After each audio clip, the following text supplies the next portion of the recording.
and show you something I've been working on. I decided a while back, since I like doing parks on the air, that I'd just write my own logging software that did what I wanted. So first of all, we pull in all of our spots. We can do auto refresh, or we can just manually refresh. I kind of like doing manual refresh for reasons I'll talk about later.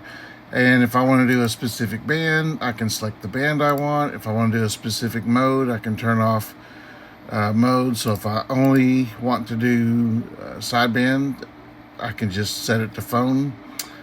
As far as settings go, we can pull in QRZ credentials so that it auto-fills QRZ over here, and I can have it set to automatically upload, which I have that turned off just in case I want to make changes later. Of course, you can put in all your station information.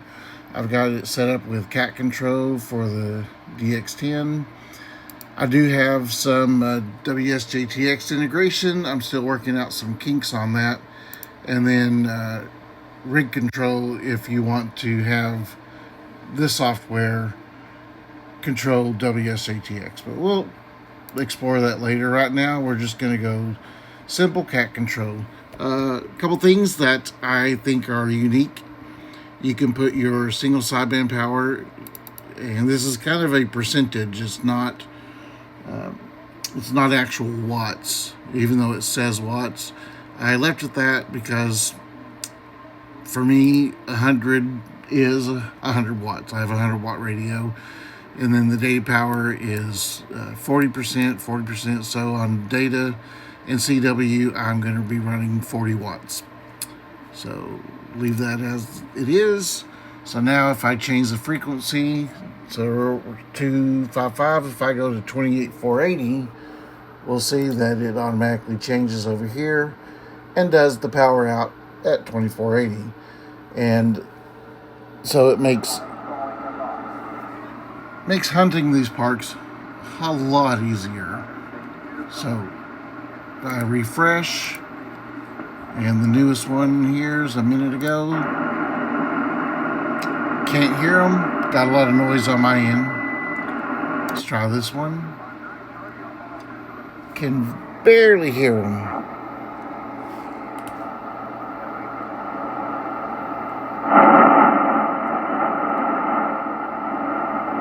Yep, can't hear them. Let's try the next one.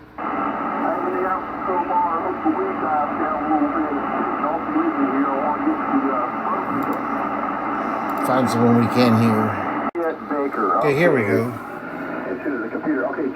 Alpha Echo to New York. Can hear him just fine. And when I selected this, it automatically put my radio at 100 watts. Alright, 7-3. Okay, anybody DX? This is CQ Parks on the air, DX. I'm not DX.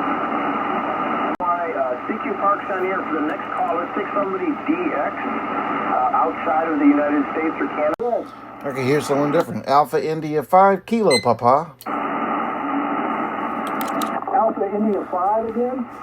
Alpha India 5 Kilo Papa. Alpha India 5 Kilo Papa. Alpha India 5 Kilo Papa. Please copy Whiskey 5 Golf Foxtrot Officer. You're 5-9 into the park. Over. Roger, you're 5-9 plus here in Northwest Arkansas today. 5-9 Alpha Romeo. All right, thank you for Arkansas. Stand by for second. I don't have the ability to do... Papa, please copy Kilo 5 Alpha Fox Radio. Same park, same signal report. Same as here as well. 5-9 all around. Good luck on your activation. Appreciate you, 7-3. You're good. All right. I want to add the ability to log multiple people, but for now we'll do this guy. We were 5-9 around. It's got the transmit power, all the information. Grid square I'm leaving empty for now. I plan on working on pulling that in from the park, but I haven't got there yet, so we'll do this. And we're on 14243, so if I sort by frequency, I should be able to go in here and find the other guy that's also at the same part, the twofer. So we'll go ahead and log him as well. And then, yeah, so that's what I like about this. And then if I decide to go work CW, which you can see, I logged this guy a few minutes ago with a check mark. Just means it's the same park, same frequency, same call sign, same UTC day. But so yeah, we can go through here, and you'll notice when I change frequency, it automatically drops down my power. So we can just cycle through here till we find someone we can hear.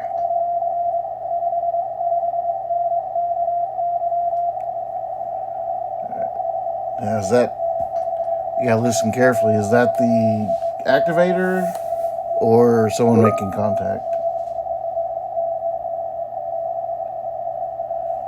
And I believe that faint signal that you can barely make out is the activator.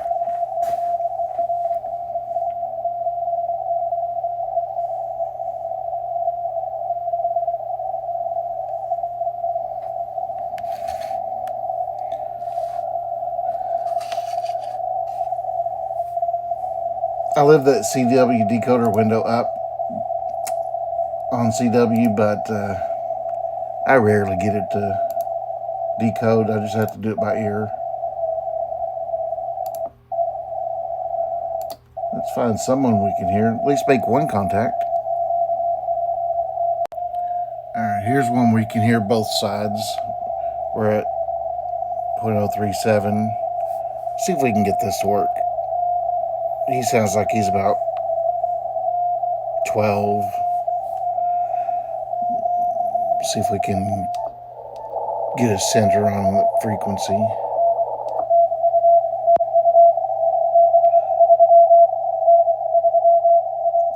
See, I feel like that's pretty easy to read. Well, now there's a couple in there. Boop. Just do a decode level. Maybe that needs to be up higher.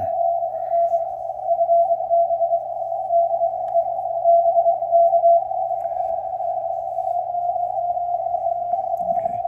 I'll come back when he's done. Someone else beat me to it. While we're looking, I'll just show you another feature of the logbook. Notice there's a number out beside this call sign. That just means I've talked to this guy 3 different times. And this is just a logbook preview down here, and it's automatically filtering by call sign. I don't have any repeat parks, unfortunately. But if I did, then there'd be a number out beside the park as well, and then you could filter by park. So,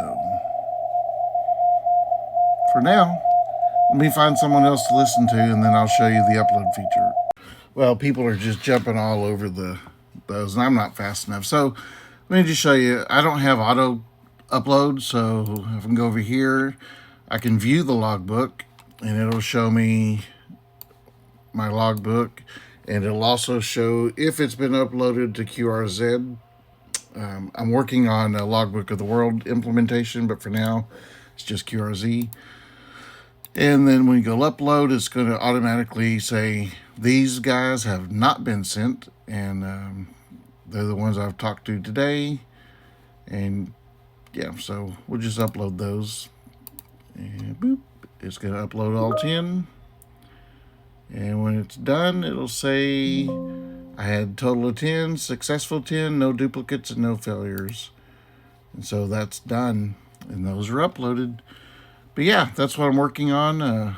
In addition to those filters, if you're looking for, like someone specific at K8, you can filter down to that. So this guy's on SSB. It's blue because that's the selected one. And then this guy's running FT8.